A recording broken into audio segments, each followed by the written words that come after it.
Everyone, welcome to our channel college Udaan. मेरा नाम रिद्धि है। जैसे कि एक फ्रेशर है और उसके पास कोई एक्सपीरियंस नहीं है या फिर अगर आपने कोई इंटर्नशिप नहीं कर रखी है तो आप कैसे एक परफेक्ट रिज्यूमे बना सकते हो। तो चलिए इस वीडियो को स्टार्ट करते हैं। लेकिन उससे पहले अगर आप लोग भी इस चैनल पर नए हो तो चैनल को सब्सक्राइब और वीडियो को लाइक करना ना भूलिएगा। क्या आप लोग जानते हैं कि अगर आप किसी HR या किसी कंपनी में अपना रिज्यूमे भेज रहे हो तो वो ATS के थ्रू उन तक जाता है, जिससे एप्लीकेंट ट्रैकिंग सिस्टम कहा जाता है। और इस बीच भी आपके कुछ स्टेप होते हैं, वो क्लियर होने के बाद ही आपका रिज्यूमे किसी HR तक पहुंचता है। तो जानते हैं कैसे आप ATS फ्रेंडली रिज्यूमे बिल्ड कर सकते हो। सो किसी भी परफेक्ट रिज्यूमे को बनाने के लिए आपको कुछ पॉइंट्स का ध्यान रखना होता है। सो स्क्रीन में मैं आपको दिखाती हूँ कुछ पॉइंट्स, कैसे कैसे आप उन पॉइंट्स को बनाकर आप एक परफेक्ट रिज्यूम बना सकते हो। सबसे पहले आता है आपका पर्सनल इन्फो, जिसके अंदर आपका नेम आता है, आपका मेल ID आता है, आपका कॉन्टेक्ट नंबर आता है, और अगर आपका कोई प्रोफाइल है जैसे लिंक्डइन प्रोफाइल है या अगर आपका कोई वेबसाइट है आप वो मेंशन कर सकते हो। फिर आता है आपका प्रोफेशनल समरी। प्रोफेशनल समरी भी आपका एक काफ़ी इंपॉर्टेंट पार्ट होता है आपका, क्योंकि मोस्टली HR जो है उसी पार्ट को ज़्यादातर पढ़ते हैं आपका पूरा रिज्यूम पढ़ने के बजाय। तो अब प्रोफेशनल समरी में आप क्या क्या चीज़ें ऐड कर सकते हो, जैसे कि उसमें आप अपना क्वालिफिकेशन ऐड कर सकते हो, आपके अचीवमेंट्स ऐड कर सकते हो।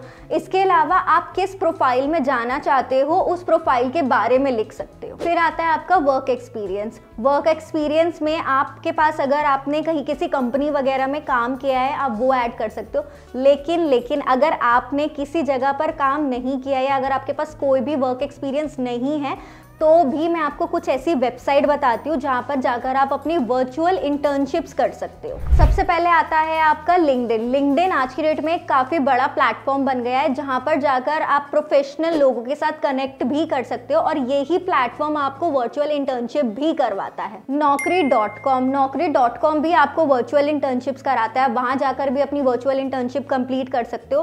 फिर आता है आपका इंटर्नशाला। इंटर्नशाला काफ़ी सारे स्टूडेंट्स को पता भी होगा, और जिनको नहीं पता है तो ये प्लेटफॉर्म भी आपको वर्चुअल इंटर्नशिप्स कराता है, जहां पर आपको सर्टिफिकेशन भी मिलता है और वहां का आप एक्सपीरियंस भी ले सकते हो। इसके अलावा बात करें तो आपका एक forest.com कर ऐप है, इंडीड ऐप है, आपका ग्लासडोर ऐप है, जहां पर जाकर आप अपनी इंटर्नशिप कर सकते हो। फिर आता है आपका स्किल्स, जहां पर आप अपने कोर्सेज या फिर अगर आपने कहीं से सर्टिफिकेशंस कर रखे हैं आप वो ऐड कर सकते हो। और अगर आप फ्रेशर्स हो तो मैं आपको कुछ साइट्स बताती हूँ जहां पर आप ऑनलाइन जाके वो सर्टिफिकेशन और वो कोर्सेज कंप्लीट कर सकते हो। सर्टिफिकेशन कोर्सेज की बात करें तो IIMS अहमदाबाद का भी अपना एक ऑनलाइन पोर्टल है जहां पर जाकर आप अपने ऑनलाइन कोर्सेज कर सकते हो। उसका नाम है online@IIMA कर। फिर है आपका ओडू, लर्न1।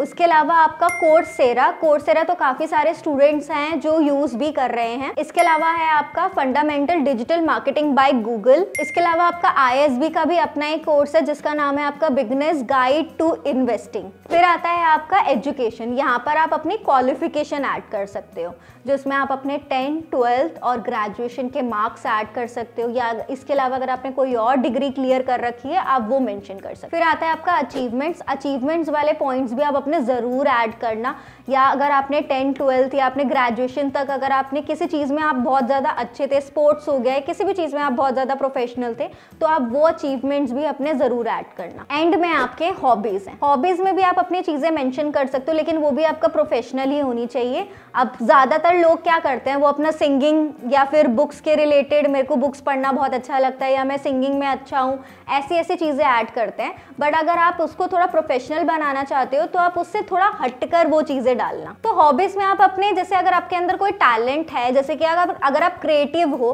तो आप उस तरीके से उसको ऐड कर सकते हो, ठीक है, रेदर देन आपको पेंटिंग्स पसंद है, ऐसे चीज़ों को हटकर। अब बात करते हैं डोंट्स की, यानी क्या क्या चीज़ें आपको नहीं मेंशन करनी है अपने रिज्यूमे में, और कौन कौन सी ऐसे मिस्टेक ज़्यादातर लोग करते हैं अपना रिज्यूम बनाने में। तो सबसे पहले आपके आते हैं फॉन्ट्स, क्योंकि अगर आपके फॉन्ट्स ही क्लियर नहीं होंगे या फिर अगर आपने रिज्यूम बनाया है उसमें अगर आपने कोई इटैलिक फॉन्ट लगा रखा है जो समझ ही नहीं आ रहा है किसी HR को, तो वो कैसे आपके स्किल्स पढ़ेगा, कैसे आपके बारे में पढ़ेगा। रिज्यूमे में आपको एक काफ़ी सिंपल फॉन्ट रखना है। आप एरियल का यूज़ कर सकते हो क्योंकि वो फॉन्ट आपका काफ़ी प्रोफेशनल भी रखता है और ईजी टू रीड होता है। सेकेंड, रिज्यूमे आप हमेशा 1 पेज का ही बनाना, ज़्यादातर लोग क्या करते हैं 3 से 4 पेज का रिज्यूम बना देते हैं, वो एक बुकलेट की तरह लगता है। तो अब किसी भी एचआर के पास जाओगे, अगर आप किसी को भी अपना रिज्यूमे शेयर कर रहे हो तो वो आपका पूरा रिज्यूमे नहीं पढ़ेगा।